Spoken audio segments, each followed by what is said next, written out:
Soyez les bienvenus. Nous disons encore bonjour dans notre Seigneur Jésus le Christ, la parfaite chair. Nous allons nous présenter à vous, nos invités. Nous sommes le ministère de la voix de minuit, Matthieu 25, 1 à 6.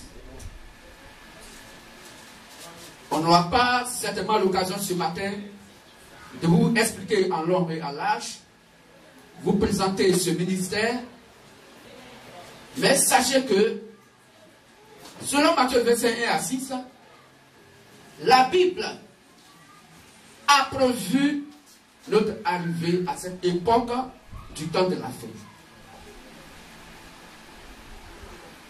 Et malheureusement, le monde religieux, ayant les yeux sur leurs hommes de Dieu, sur leurs séminaires, sur leurs écoles théologiques, sur leurs écoles de formation d'hommes de Dieu, de prophètes, écoles de formation de parler à langue, et ainsi de suite, ils ont rejeté, mis de côté la Sainte Bible, et ils se proclament, se déclarent eux-mêmes des chrétiens et chrétiennes, en dehors de la Sainte Bible, en dehors de la parole du Seigneur Jésus le Christ. S'ils avaient les yeux dans cette écriture, et au moment où le ministère de la voix de minuit, Matthieu 25 à 6 est en train de se proclamer pour parler, donc, conformément aux Saintes Écritures, comme le dit dans ce merveilleux verset de Matthieu 25 à 6, les gens allaient commencer à tiquer. Ils allaient commencer à tiquer. Ils allaient commencer à avoir les regards dans ces Écritures et chercher à comprendre pourquoi Matthieu 25 1 à 6. Au lieu de rejeter, donc, Matthieu 25 1 à 6. Et le pire, c'est que dans ce rejet, il y a maintenant des gens qui sont venus et qui se sont autoproclamés, Matthieu 25 1 à 6, après que nous le soyons déjà. Amen. Amen. Que se bénisse. Amen.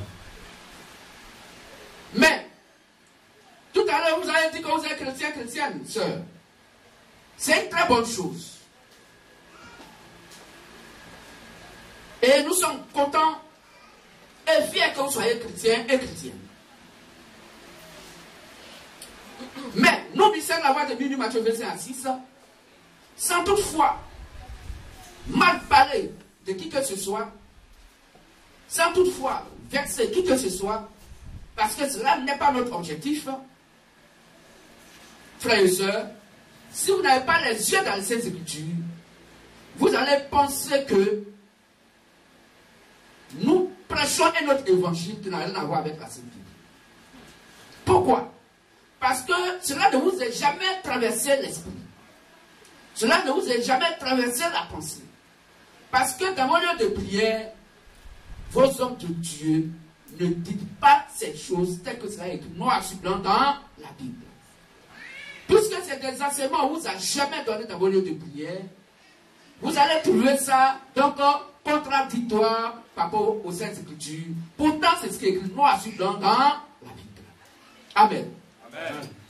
C'est pourquoi nous vous exhortons à laisser tomber dans vos pensées les enseignements des hommes de Dieu. Laissez tomber dans vos pensées les enseignements des églises. Laissez tomber dans vos pensées vous-même vos propres pensées. Car Romains 3,4 dit que tout homme est menteur, il n'y a que Dieu ce qui dit la vérité. Donc, en tant qu'être humain étant assis et assise, nous sommes tous et toutes des menteurs. Si quelqu'un veut dire la vérité qui vient de Dieu et qui est la parole de Dieu selon Jean 17, 17, s'exprime par ta vérité car ta parole est la vérité. Si quelqu'un se réclame du vrai christianisme, cette personne va laisser tomber sa propre pensée et prendre la pensée de Dieu qui est donc la Sainte Bible. Amen. Amen. Pourquoi? Parce que Isaïe 55, verset 8 à 9 dit que la pensée de l'homme n'est pas la pensée de Dieu. Et les voies de l'homme ne sont point les voies de Dieu. Quand nous prenons Apocalypse 12, verset 12, la Bible est claire. Et Dieu nous donne déjà des avertissements. il nous met en garde. On va lire Apocalypse 12, verset 12. Il dit, Apocalypse 12, verset 12. oui, C'est pourquoi, réjouissez-vous, cieux, et vous qui habitez dans les cieux. Reprends doucement, frère. C'est pourquoi, réjouissez-vous, cieux, et vous qui habitez dans les cieux. et vous qui habitez dans les cieux. Malheur à la terre et à la et mer, à la mer, car le diable est descendu vers vous, animé d'une grande colère, sachant qu'il a peu de temps. Amen. Donc, malheur à qui? À la terre. Ah. Non, on ne comprend pas, frère. Et tous ces lieux de prière habituellement appelés les églises, qui poussent comme des champions dans le monde entier, même ici en Côte d'Ivoire, à chaque 200 pas, il y a un lieu de prière que les gens appellent habituellement église. Mais je pense que, au travers de ce que nous voyons aussi la terre ici, où il y a des hommes de Dieu qui poussent partout, il y a des écoles de formation d'hommes de Dieu qui poussent partout, il y a des gens qui sont engagés à prêcher la parole de Dieu, mais Dieu doit se réjouir. Ou bien frère Winnie. Hein? Dieu doit se réjouir. Parce qu'il y a plein de lieux de prière et beaucoup d'hommes de Dieu sur la terre. Au lieu que Dieu se réjouisse, il dit malheur à toi, la terre. Car le diable est descendu vers toi. Je bénisse. C'est ça la séduction. Le diable Satan étant armé de quoi? Une ardente colère. La colère de Satan, c'est la séduction. Que je bénisse ça. Vous ne verrez jamais Satan rentrer dans cette salle de manière physique ou bien de par quoi que ce soit, avec des gris-gris ou bien des cordes. Et puis il va dire, c'est moi Satan. Je suis venu pour vous séduire. Non, vous ne le verrez pas de cette manière. Mais Dieu dit à ses fils et à ses filles, malheur à la terre, car le diable Satan est descendu vers vous, vers toi, armé d'une ardente colère. La colère de Satan, c'est la ruse, la tromperie, la séduction, le mensonge. Que je veux dire? Amen. Donc la colère de Satan, c'est quoi? C'est de dire, d'enseigner aux gens ce qui n'est pas écrit noir sur blanc dans la Bible et les amener à raisonner. Que je veux dire? La colère de Satan, le malheur, c'est de raisonner.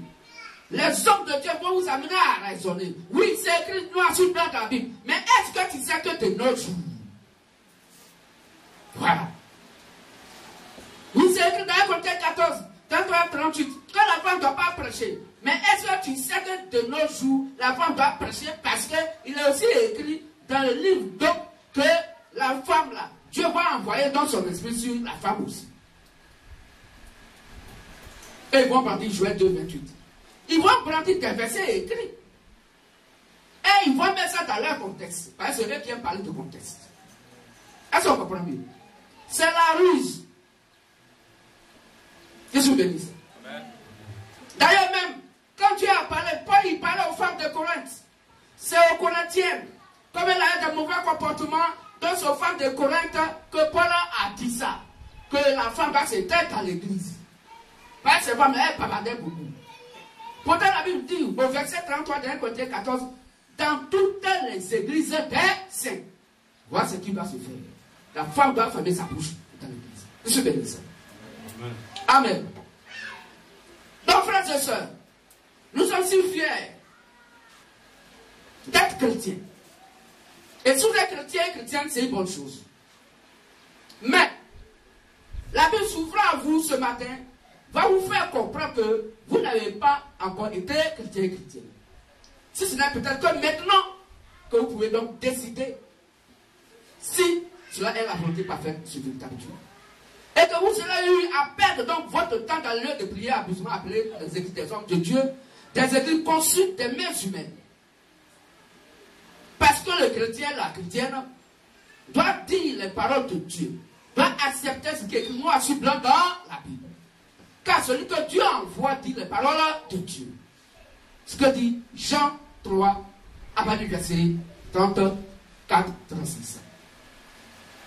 Car celui que Dieu envoie dit les paroles de Dieu. Quand on prend Jean 8, le de Jean 8, 47 nous fait comprendre que celui qui est né de Dieu écoute les paroles de Dieu. Vous n'écoutez pas parce que vous n'êtes pas né de Dieu. Voici ce que dit les Écritures. C'est pourquoi, frères et sœurs, nous allons prendre quelques versets bibliques que nous allons lire rapidement. Qui est le chrétien et la chrétienne? Prenons Actes 11, verset à 26. Rapidement. Et le frère à côté va prendre Jean 8, 30 à 32. Actes 11, verset 26. Nous lisons. Et l'ayant trouvé, il l'amena à Antioche pendant toute une année. Prends par verset 25. À partir du verset 25. Acte 11, verset à 26, s'il vous plaît. Barnabas se rendit ensuite à Tarse. Donc Barnabas se rendit ensuite à Tarse. Pour chercher Saul. Pour chercher le frère Saul de Tarse. Et l'ayant trouvé. Et quand il a trouvé le frère donc Saul, il l'amena à Antioche. Il l'amena à qui? En Antioche. Pendant toute une année. Pendant toute une année. Il se réunit aux assemblées de l'église. Il se réunit aux assemblées d'église. Et il enseignait beaucoup de personnes. Et ils enseignaient beaucoup de personnes. Ce fut à Antioche que pour la première fois, les disciples furent appelés chrétiens. Donc ce sont les disciples qui ont été appelés chrétiens. Que je bénisse.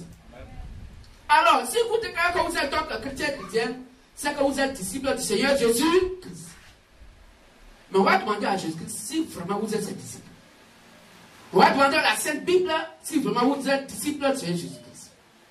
Car nous sommes sûrs à 98% que vous avez été trompés dans vos lieux de prière et des gens donc vous ont fait croire que vous êtes chrétienne, pourtant vous n'êtes même pas encore chrétien et chrétienne. Que je bénisse. Prenons Jean 8, 30 à 32 et le frère va prendre Jean 9, 26 à 29. Jean 8, verset 30 à 32. Comme Jésus parlait ainsi, comme Jésus-Christ parlait ainsi, plusieurs crurent en lui. Beaucoup ont cru en lui. Et il dit aux Juifs qui avaient cru en lui. Et Jésus-Christ dit aux Juifs qui ont cru en lui, si vous demeurez dans ma parole. Si vous qui avez cru en moi, Jésus-Christ, vous demeurez dans ma parole. Vous êtes vraiment mes disciples. Vous êtes vraiment mes disciples.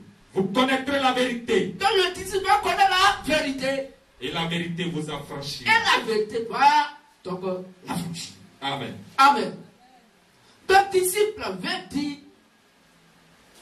le chrétien veut dire, disciple qui veut dire, celui ou celle qui demeure dans la parole de Christ. Il ne suffit pas de demeurer dans la parole de Christ. Mais il faut aussi que la parole de Dieu t'affranchisse. Il ne suffit pas de croire en Jésus-Christ. Mais lui aussi, il va rendre témoignage de toi que, effectivement, lui, il est en toi. Que je bénisse. Donc le disciple appelé le chrétien, c'est toute personne qui demeure dans la parole de Christ. Et qui est donc, qui connaît la vérité. Et la vérité, c'est Jean 17, 17 qui est la parole de Christ. On va dire ça rapidement. Donc le disciple va connaître la parole de Christ, qui est la vérité. Jean 17, 17. Oui. Sanctifie-les par ta vérité. Sanctifie-les par ta vérité. Ta parole est la vérité. Donc c'est la parole qui est la vérité. Et si, donc, le disciple qui est dans le chrétien doit connaître la vérité, il doit connaître quoi? La parole de Christ. Amen. Amen. Et cette parole de Christ doit l'affranchir. Amen. Amen. Or, pour que la parole nous affranchisse, il faut qu'elle vienne en nous. Amen. Amen. Selon Ephésiens 2, 19 à 20. Car vous n'êtes plus des étrangers, mais vous êtes des concitoyens, des gens de la maison de Dieu, étant édifiés sur le fondement posé par les apôtres et les prophètes, Jésus-Christ lui-même étant la pierre angulaire. Dans l'évangile l'évangile qui va nous édifier, qui va nous affranchir, c'est quoi l'évangile que les apôtres ont prêché. Amen. Amen. Donc voici le critère. C'est cette personne-là qui demeure dans la vérité et que la vérité a affranchi. Que se bénisse. On prend Jean 9, verset 29. Jean on va lire 9, ça rapidement. 26 à 29. Ok. Il lui dit, que t'a-t-il fait? Comment t'a-t-il ouvert les yeux? Donc voici, je dis ce qui guérit un malade, un aveugle. Et ceux qui donc, sont des juifs, on lui pose la question. Mais qu'est-ce qu'il t'a fait? Comment il a fait pour t'ouvrir les yeux? Nous parlons de Jésus-Christ. Avec le chrétien, vas-y. Il a répondu. Donc le malade a répondu. Je vous l'ai déjà dit. Mais je vous ai déjà dit que le monsieur là, il m'a ouvert les yeux. J'étais aveugle et il m'a ouvert les yeux. J'ai qu'à vous dire quoi encore? Continue frère. Et vous n'avez pas écouté. Et vous n'avez pas écouté ce que je vous ai dit. Pourquoi voulez-vous l'entendre encore? Pourquoi voulez-vous encore entendre encore la même chose que je vous ai dit? Voulez-vous aussi devenir ses disciples? Alors vous les juifs, vous voulez aussi devenir disciples de Jésus-Christ ça? Il dit quoi? Il l'injuriait et dit. Il l'injurait, il l'insultait, il insultait le malade et il dit. C'est toi qui es son disciple. C'est toi qui es son disciple. Nous les juifs, nous sommes disciples de Moïse. Nous sommes disciples de Moïse. Nous savons que Dieu a parlé à Moïse. Mais celui-ci, nous ne savons d'où il est. Nous ne savons d'où il est venu. Est-ce qu'on comprend bien? Ce même langage est encore d'actualité. Et frères et sœurs, ce même langage se manifeste en vous sans le savoir. Amen. Pour dire, nous sommes disciples de notre église, disciples de nos hommes de Dieu. Or, on doit être disciples de Christ pour dire la parole de Christ demeure en nous. Et nous sommes affranchis de par sa parole qui est la vérité. Voici ce qu'on appelle le disciple. Quand quelqu'un se lève le matin, il dit qu'il va dans un lieu de prière, absolument appelé église. Et il dit à son ami, tu ne vas pas à l'église aujourd'hui, toi tu ne vas pas dans notre église, tu ne vas pas prier à l'église aujourd'hui. Et puis il dit, mais ton église, c'est où? Toi tu pries dans quelle église? Et puis il dit, je prie dans l'église A, église B, église C. Église avec des noms de blasphème ajoutés. Amen. Amen. C'est la même chose pour dire que nous là, on connaît Moïse, nous sommes des disciples de Moïse. Parce qu'aujourd'hui, il y a des chrétiens catholiques. Un chrétien veut dire disciple. Donc il est quoi? Disciple de catholique. Je suis chrétien, c'est moi. Si tu es disciple, c'est moi. Je ne suis pas disciple de Jésus-Christ, mais tu es disciple, c'est moi. Je suis disciple de telle assemblée, A, B, C et D. Amen. C'est le même langage. Or, le disciple de Jésus-Christ demeure dans la parole de Christ. Pourquoi? Parce que lui-même est affranchi de par la vérité. Alors, pour qu'on soit affranchi par la vérité, il faut qu'on nous prêche la vérité. Qu'est-ce que la vérité? C'est la Sainte Bible, ça, à vous et le train, mais surtout la doctrine des apôtres qu'on va vous prêcher. Je suis béni. Amen. Nous continuons un peu la lecture. Alors, comment devons-nous être disciples de Jésus-Christ aujourd'hui, selon la Sainte Bible, frère? Prends Jean 5, 24. Et le frère va prendre Jean 11, verset 26, rapidement. Jean 5, verset 24. En vérité, je vous le dis. Oui. Celui qui écoute ma parole. Celui qui écoute la parole de Christ. Et qui croit en celui qui m'a envoyé. Et qui croit au Père qui a envoyé Jésus le Christ.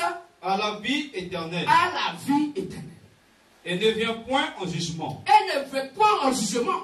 Il est passé. De la mort à la vie. À la vie. Amen. Amen. Donc c'est lui Jésus-Christ que nous devons quoi écouter. Le disciple doit être affranchi par Christ. Son rôle, c'est de nous faire passer de la mort à la vie. Frère, tu peux continuer la lecture chez toi. Que je bénisse. Jean 11, 25, 26.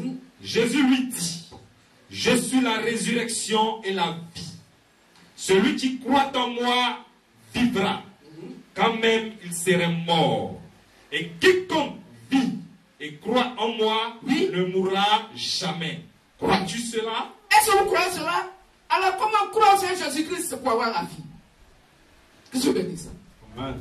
Il faut demeurer dans sa parole pour que tu sois le chrétien. Que je bénisse ça. Amen. Prends Jean 15. Jean 15, verset 8 à 10. Jean 15, 8 à 10. Et le frère va prendre Jean 13, 34, 35. Rapidement. Si vous portez beaucoup de fruits, Si vous portez beaucoup de fruits, c'est ainsi que mon Père sera glorifié c'est ainsi que mon Père qui m'a envoyé sera glorifié. et que vous serez mes disciples. Et que vous serez quoi? Mes disciples. Donc le disciple doit porter beaucoup de fruits. Quel fruit doit-il porter? Amen. Amen. Monsieur bénisse. Amen. Jean 13, verset 34 à 35. Je vous donne un commandement nouveau. Oui. Et on va prendre Matthieu 12, 47, 50. Aimez-vous les uns les autres. Aimez-vous les uns les autres. Comme je vous ai aimé vous aussi. Comme moi je vous ai aimé, vous aussi. Aimez-vous les uns les autres. Oui. À ceux-ci, tous connaîtront que vous êtes mes disciples. Si vous avez de l'amour les uns pour les autres. Ah. Amen. Donc le disciple, c'est celui qui te met à la part de Christ. Il faut qu'il porte des fruits. Mais quel fruit doit porter? L'amour. Voici en ce sens. C'est pas une question de je connais la doctrine. D'accord. Tu es disciple. Mais il faut que toutes les conditions du disciple soient réunies en toi. Si toutes les conditions ne sont pas réunies en toi, tu n'es pas disciple. C'est Matthieu 4, 4. Puisque le disciple, il doit l'être dans toutes les dimensions de la Bible. Car l'homme ne se nourrit pas de pain seulement, mais de toute la part qui sont la bouche de Dieu. Donc si tu es un disciple de Christ, sur critère A, critère B, et que tu as échoué dans critère C, tu n'es pas son disciple. Est-ce qu'on comprend mieux? Amen. Donc, puisque la doctrine demeure déjà en nous, en tant qu'MVM, il faut maintenant que l'amour du prochain soit manifesté. Pour que les autres puissent nous dire que tu es chrétien. Puisque en Antioche, c'est des gens qui ont dit, voici des chrétiens. Ils ne se sont pas proclamés chrétiens, mais c'est les gens du théâtre qui ont dit, voici des chrétiens, voici des disciples. Donc nous aussi aujourd'hui, si tu passes dans ton comportement, ta manière de vivre, de par l'évangile, si on ne t'a jamais dit que tu es chrétien, tu ne l'es pas. Parce que c'est le païen qui doit te dire que tu es chrétien. Est-ce qu'on comprend bien? C'est le païen qui doit te le dire. C'est comment Dieu dit. Comme eux, ils ne regardent que au comportement, nous devons vivre la sanctification de l'évangile. Que se bénisse ça? Amen. On continue un peu, frère. Quelqu'un lui dit, Quelqu'un lui dit, voici ta mère voici ta mère. et tes frères sont dehors. Et tes frères sont dehors, ils te cherchent. Ils te cherchent. Oui. Ils cherchent à te parler. Ils veulent te parler. Mais Jésus lui répondit Mais Jésus répondit à celui qui lui disait, à celui qui lui disait, qui est ma mère oui, et qui sont mes frères. ok. Puis, étendant la main sur ses disciples, Donc Jésus pose la question, qui est mon père? Qui est ma mère? Qui est mon frère? Et étendant sa main vers ses disciples, il dit quoi? il dit, Il dit, voici ma mère voici ma mère et mes frères. et mes frères. Car Quiconque quiconque fait la volonté fait la volonté de mon Père de mon Père qui est dans les qui est cieux, dans les cieux, celui-là celui-là, est mon il est frère mon frère, et ma soeur il est ma soeur et ma et mère. il est ma mère. Amen. Qui se retrouve dedans? Amen, amen. Levez la main et voir. Regardez des mains crochues. Il faut bien lever à voir. Que se bénisse là. Amen. C'est ça, disciple. Que se bénisse là. Amen, amen. Alors, frère, soeur, quand quelqu'un va te dire appelle-moi mon père, ou bien appelle-moi maman pasteur, ne l'appelle jamais ton père, ni maman pasteur, ni quoi que ce soit. La Bible dit, tous ceux qui croient et qui sont réunis ensemble sont des frères, père et mère. Donc le chrétien lui-même, de manière spirituelle, l'assemblée n'a pas de sexe. L'assemblée n'a pas un sexe qui est donc défini. Puisqu'il y a maman dedans, il y a papa dedans, il y a papa dedans. Les deux sexes sont l'assemblée elle-même. Donc qui a mis au monde qui? Parce que la même assemblée est le père. La même assemblée est la maman. La même assemblée est le frère. La même assemblée est la soeur. Donc l'assemblée elle-même qui accouche d'elle-même et qui s'accouche elle-même. C'est ça le chrétien. Amen. Est-ce qu'on comprend même? Amen, amen. Donc si quelqu'un vous dit, appelle-moi mon père pour aller au paradis, il ment. Si tu appelles quelqu'un mon père pour aller au paradis, tu vas l'enfer. Parce que ça va contre la vérité de Dieu. Que se bénisse ça. Amen. Amen. Que se bénisse ça. Amen. Que se bénisse ça. Voici donc le chrétien et la chrétienne. C'est pas je vais à l'église, non. Si tu vas à l'église, tu n'es pas chrétien, tu n'es pas chrétien. Parce que tu ne te mets pas dans la vérité de Dieu. Or, la vérité de Dieu dit que l'église c'est le corps humain vivant. Comment un être humain peut-il rentrer dans un être humain pour adorer le dimanche? C'est pas la vérité de Dieu. Parce que la vérité de Dieu, l'église c'est le corps humain vivant. Selon Actes 20, 28, Apocalypse 5, verset 9. On va lire ça. Puisque c'est ce qui est la vérité.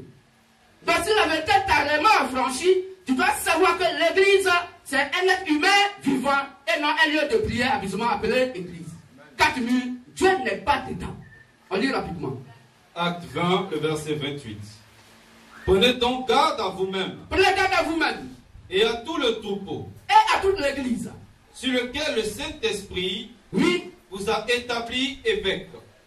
Pour paître l'église du Seigneur qui s'est acquise par son propre sang. Donc nous savons que la Bible nous dit que Jésus-Christ s'est acquis son église par son sang. Qu'est-ce que l'église? Apocalypse 5, verset 9. Apocalypse 5, le verset 9. Rapidement, s'il vous plaît. Et il chantait un cantique nouveau en disant: tu es digne de prendre le livre et d'en ouvrir les sceaux, car tu as été immolé et tu as racheté pour Dieu par ton sang des hommes de toute tribu. Tu as racheté pour Dieu par quoi? Ton sang. Ton sang. Quoi? Des hommes de toute des tribu. hommes de toute tribu. De toute langue. De toute langue. De tout peuple. De tout peuple. Et de toute nation. Et de toute nation. Amen. Amen. Donc, Jésus-Christ a racheté l'église par son sang. La Bible nous dit encore, dans l'Apocalypse, Jésus-Christ a racheté, donc par son sang, quoi? Des hommes, des nations, des foules et des peuples.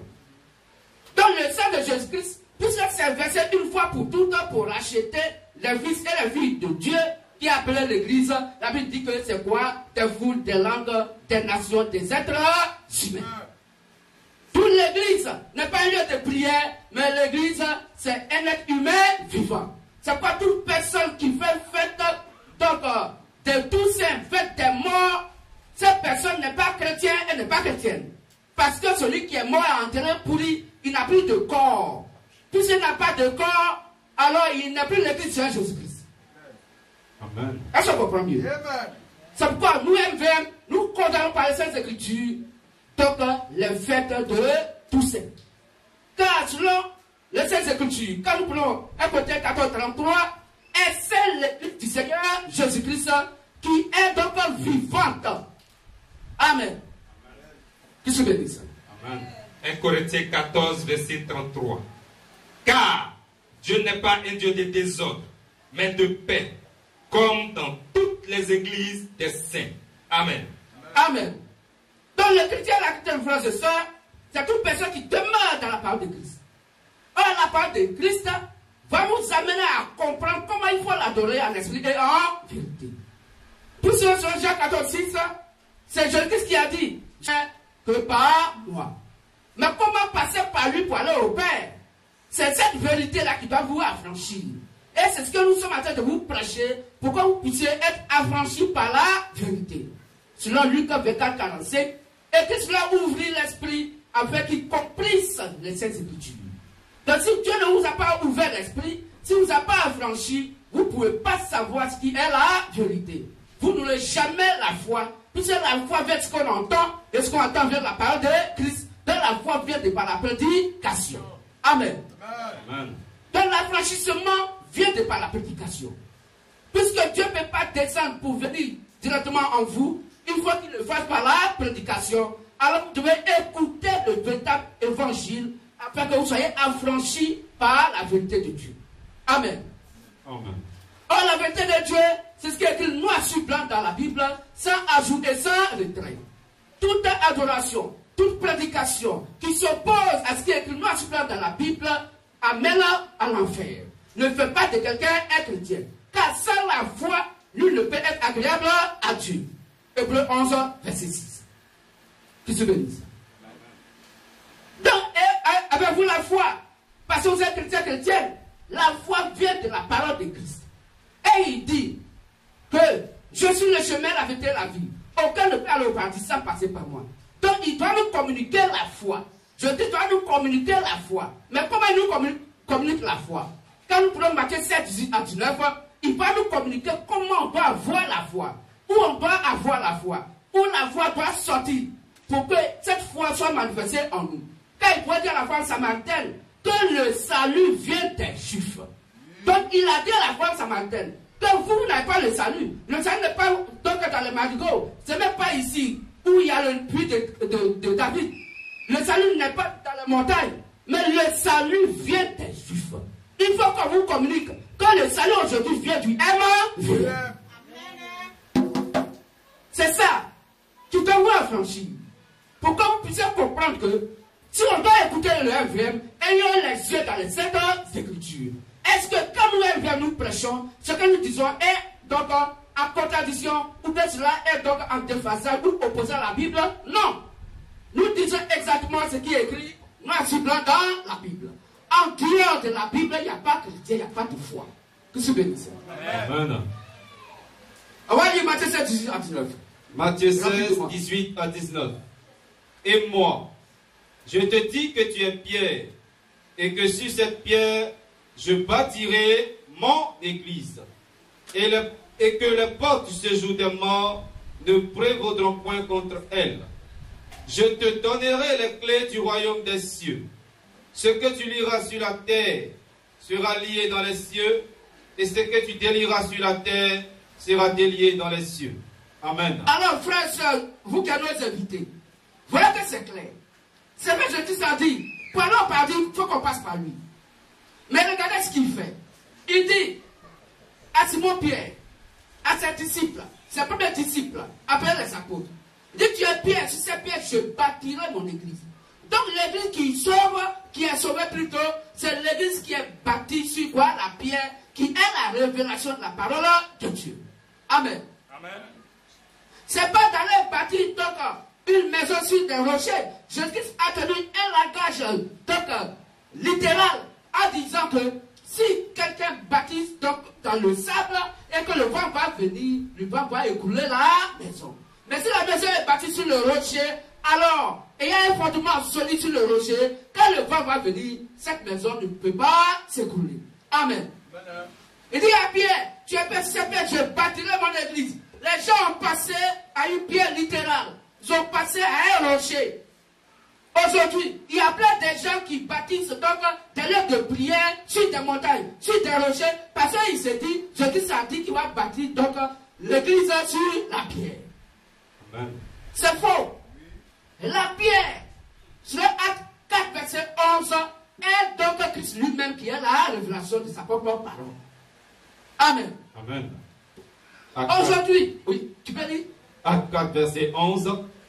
Jésus est la pierre rejetée par vous qui bâtissez et qui est devenue la principale de l'angle. Amen. C'est ça qui est la vérité. Dans la pierre, selon Dieu, la pierre dont Jésus parle, il ne parle pas donc d'un morceau de caillou. Il parle de sa propre parole qui est lui-même. Amen. Donc toute personne qui a la vérité de Christ, son évangile donc dans son cœur, cette personne est la pierre elle-même parce que cette personne est Christ donc incarné. Que se bénisse. Amen. Amen. Amen. Aujourd'hui, il y a des bâtisses qui sont sur des rochers. Jusqu'à même on nous fait croire qu'il y a un certain lieu où un temple est bâti sur Simon Pierre. Et on nomme ça cathédrale Saint-Pierre de Rome. Comme si Pierre était parti à Rome. Pierre n'est jamais allé à Rome. Il est mort à Jérusalem. Il n'a jamais été à Rome. C'est Paul qui est allé à Rome. C'est pourquoi il a écrit aux Romains. Que se bénisse. Amen. Donc c'est une fausse compréhension. Frères et sœurs, si vous avez cette compréhension en vous, vous n'êtes pas chrétien. Que se bénisse. Puisque la clé du royaume des cieux est donnée au disciples de Jésus-Christ. Et cette clé du royaume des cieux est la bonne nouvelle que l'évangile que le Saint-Esprit a prêché. Si cela est en vous, alors vous êtes disciples de Jésus-Christ. Parce que ce qu'il a appelé quoi? Si mes paroles demeurent en vous. Que je bénisse. Mais si ce que les apôtres ont prêché n'est pas en vous, ou bien est opposé à ce que vous avez reçu dans vos lieux de prière, vous n'avez jamais été chrétien, vous n'avez jamais été chrétien, et vous n'avez jamais été quoi? Disciple de Jésus-Christ. Si ce n'est maintenant, si vous êtes affranchis de par l'évangile, la prédication, alors ici le cœur vivement touché, et il dit, mais homme frère, que ferons-nous? Répentez-vous, sortez de vos dogmes, sortez de ces lieux de prière, habituellement appelés église. Sortez de ces prisons, mettez-vous à moi. On dit que quelqu'un va prier, et là où il va prier, on appelle sa cellule. Mais celle-là, c'est pas en prison, c'est dans la prison, il y a les cellules. Dans la Bible, il n'y a jamais eu cellule. Il y a eu des lieux de prière. Il y a eu des temples, il y a eu des synagogues, et même des églises de maison. Amen. Toute personne qui prie dans une cellule va à l'enfer. Parce que les prisonniers de Satan. C'est ça la colère de Satan. Il va utiliser certaines paroles qui ne sont pas reconnues par Dieu, mais qui vont faire plaisir aux êtres humains. Pour que Satan puisse tisser donc une alliance avec les hommes. Afin que les hommes soient donc, puissent manifester la colère de Dieu ou susciter la colère de Dieu. Satan va se faire ami du monde pour que vous soyez quoi? Ennemis de Dieu. C'est ce que la Bible appelle la colère de Dieu et de Satan. Apocalypse 12, verset 12. Satan est descendu vers vous avec une ardente colère. Comment? Parce qu'il va faire de vous donc ennemis de Dieu en faisant de vous amis de Satan. Que se bénisse. On peut lire ça? Jacques 4, 4. On fait rapidement s'il vous plaît. Jacques 4, 4. Amis du monde, ennemis de Dieu. Comment?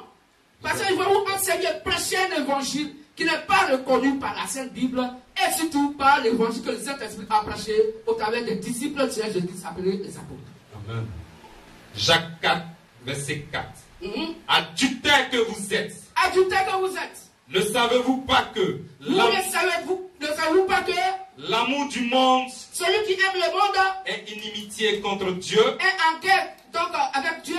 Celui donc qui veut être ami du monde, celui qui veut être ami du monde, sera ennemi de Dieu. Sera ennemi de Dieu. Amen. Amen. Voilà comment Satan vous rend donc ami du monde pour que vous soyez ennemis du paradis. Comment?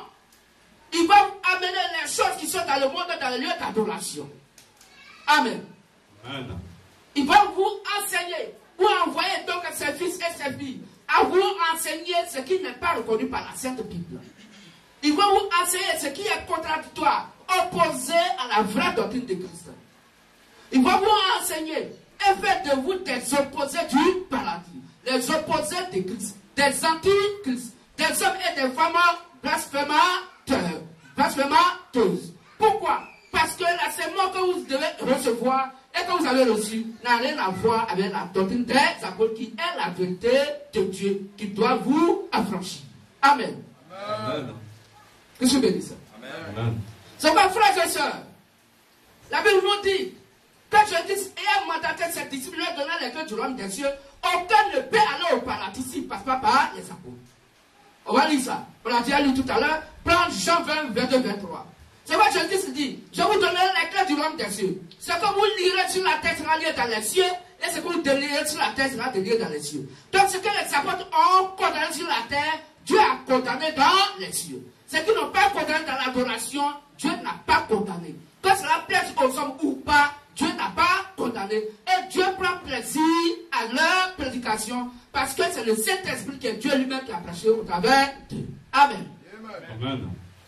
Qu'est-ce que vous dites? On peut lire Jean 20, 22, 23. Jean 20, 22, 23. Après ces paroles, il souffla sur eux et leur dit, recevez le Saint-Esprit.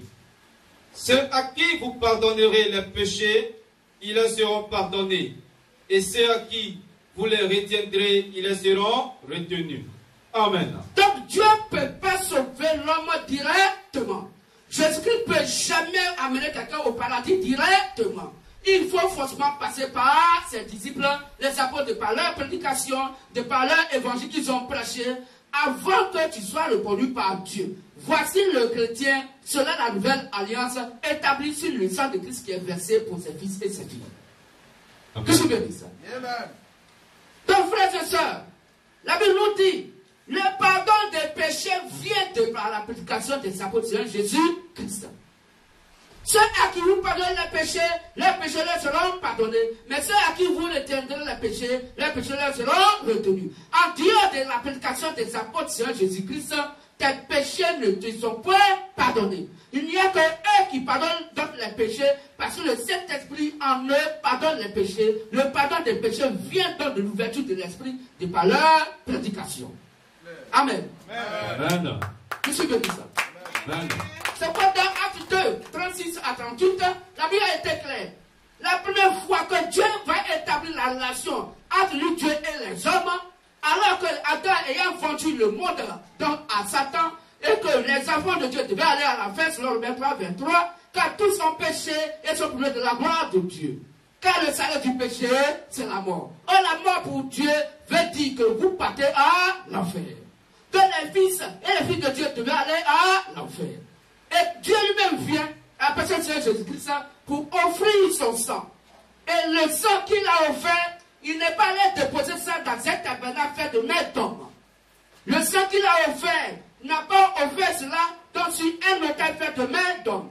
Mais il a traversé un plus grand tabernacle qui n'a pas été conçu de la main humaine. Où lui seul, il est donc entré. Il allait dans le lieu très saint une fois pour toutes. Et lui-même, son propre sang, il a offert donc à Dieu, à lui-même. Pour le pardon des péchés de ses fils et ses filles que nous sommes. Amen. Frères et sœurs, c'est pourquoi cet évangile, pour l'accepter, il faut que tu sois né de Dieu. Si tu n'es pas né de Dieu, tu ne peux jamais accepter cet évangile. Pourquoi? Parce que tu n'as pas été prédestiné à cela. Que je bénisse. Amen. Lecture. Acte 2, 38. Acte 2, 38. 38. Après avoir entendu ce discours, donc quand Pierre a prêché par le Saint-Esprit, ils eurent le cœur vivement touché. Les gens qui l'ont écouté ont eu le cœur vivement touché.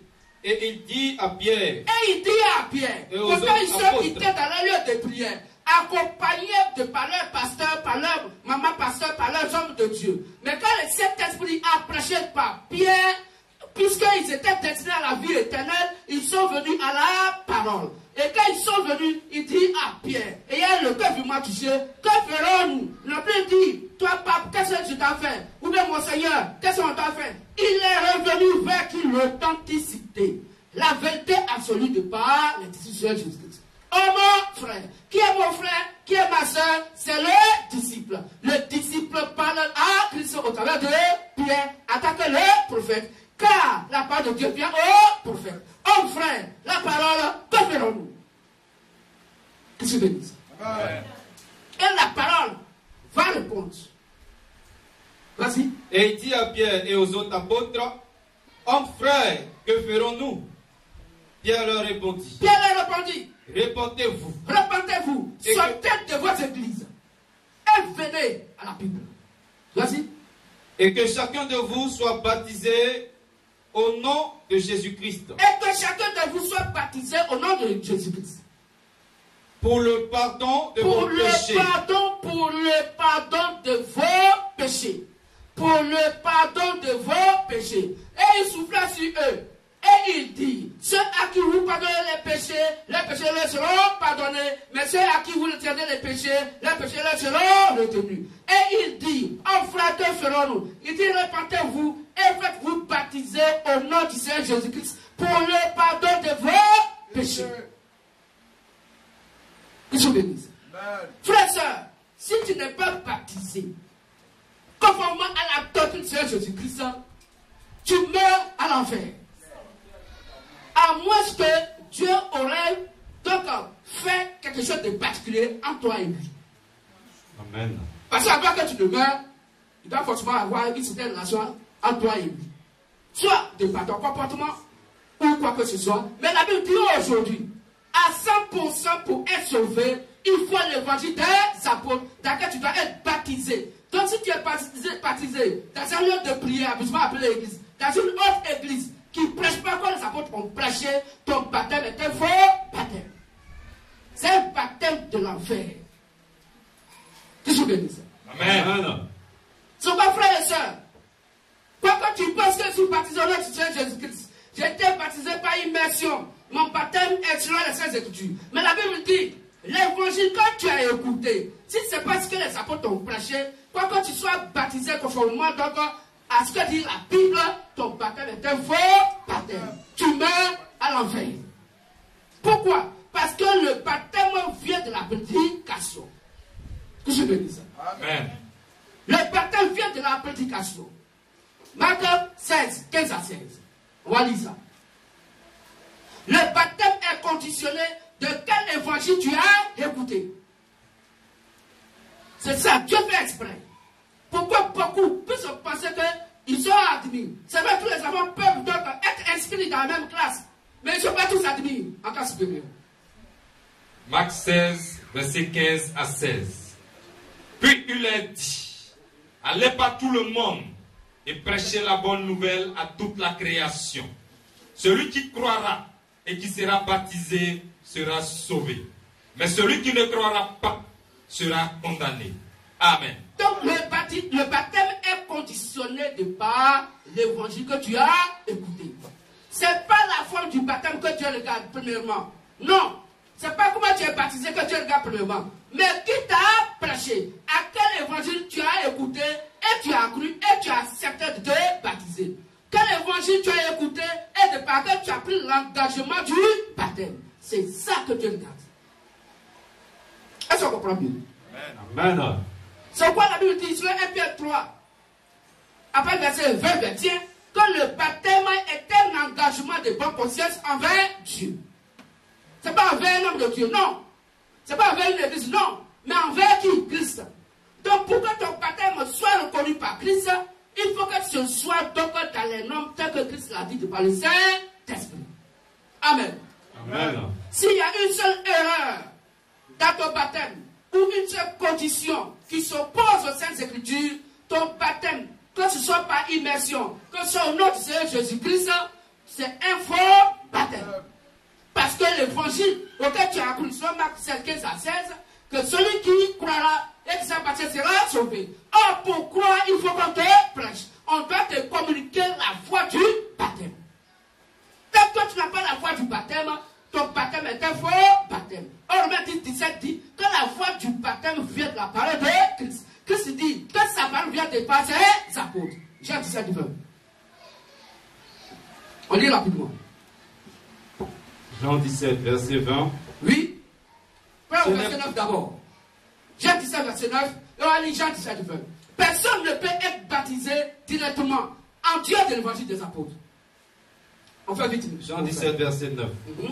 C'est pour eux que je prie. Donc Jésus dit, toi que Jean 3,16 dit que Dieu a tant aimé le monde, qu'il a envoyé son Fils unique, afin qu'il croit en lui ne périsse pas, mais ait la vie éternelle. Jésus lui-même que le Père a envoyé, il dit, il ne prie pas pour le monde. C'est pour eux que je prie. Je ne prie pas pour le monde, Oui, mais pour ceux que tu m'as donnés, pour ceux que tu m'as donné, parce qu'ils sont à toi. parce qu'ils sont à toi. Amen. Amen. 17. Jean 17, verset 20. Oui, Ce n'est pas pour eux seulement que je prie, mais encore pour ceux qui croiront en moi par leur parole. Amen. donc frère, soeur, c'est clair. Jésus lui-même, il dit qu'il ne prie pas seulement pour ses disciples appelés les apôtres, mais il prie pour tous ceux qui ont cru en lui, mais de par leur parole. Donc si la parole des apôtres de Jésus-Christ, ton condamné dans ton adoration, Jésus-Christ ne te connaît pas. On peut lire ça? Prends Luc 10, verset 16.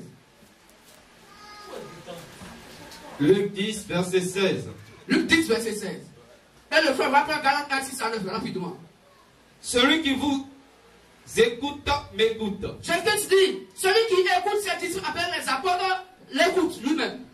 Et celui qui vous rejette, me rejette. Toute personne qui rejette l'adoration des apôtres, rejette Jésus-Christ. Et celui qui me rejette, rejette celui qui m'a envoyé. Donc si tu rejettes Jésus-Christ, tu as rejeté le Père qui l'a envoyé. Donc, le Père ne peut pas sauver en dehors des apôtres. Jésus ne peut pas sauver en dehors des apôtres. Parce que Jésus va demander donc aux apôtres, amenez-moi la liste de ceux qui ont cru à la parole, qui ont accepté l'évangile. Parce que c'est vous qui êtes le berger. Le berger se déplace avec ses brebis. Est-ce qu'on comprend mieux? Il se déplace avec ses brebis. Et chaque berger va dire, voici mes brebis. Que je bénisse. Amen. Donc il va demander compte aux apôtres. Parce que le Père va demander compte au Fils. Le Père demande compte au Fils. Alors le Fils demande compte aux apôtres. Et aujourd'hui, les apôtres nous demandent compte. Amen. Amen. Puisque notre foi est leur foi. Notre évangile est leur évangile. Or, si le Père, le Fils et les apôtres sont un, c'est que nous sommes un avec le Père. Puisque aujourd'hui, nous sommes le Père incarné sur la terre, à travers cet esprit Père de cette époque, du ciel, la voix de Béni Matthieu, verset 1 à 6.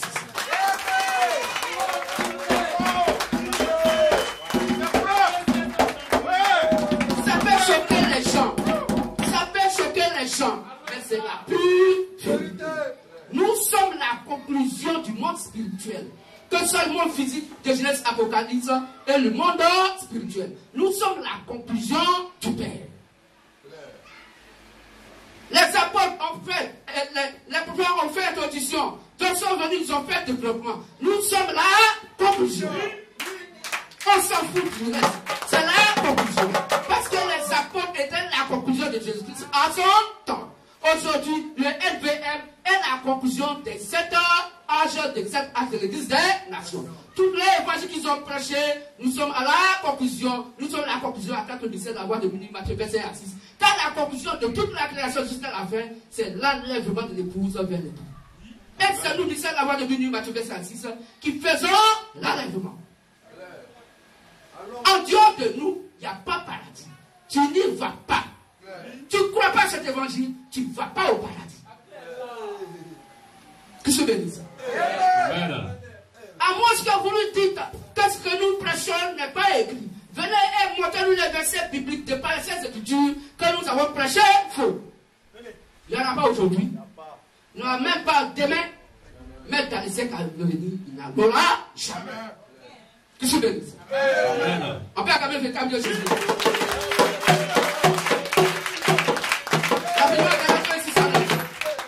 Galates 1, verset 6 à 9.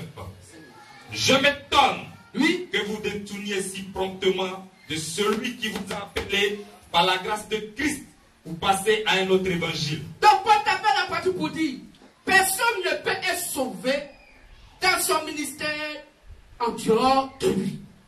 En dehors de l'évangile que Paul a prêché, à son époque, personne ne va au paradis.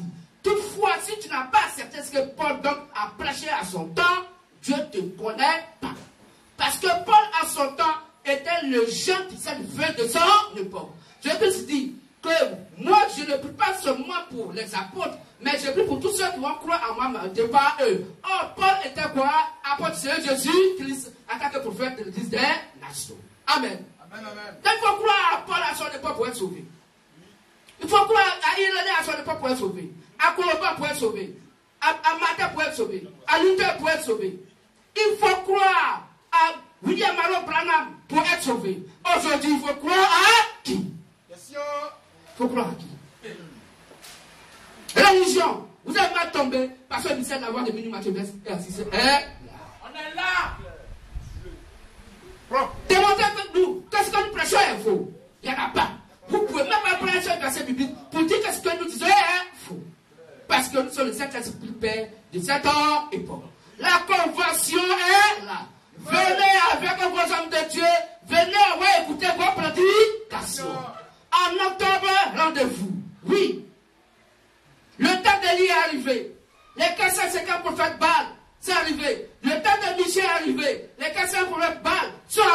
venez et on va vous écouter en prédication et en démonstration de la puissance de la parole de Dieu.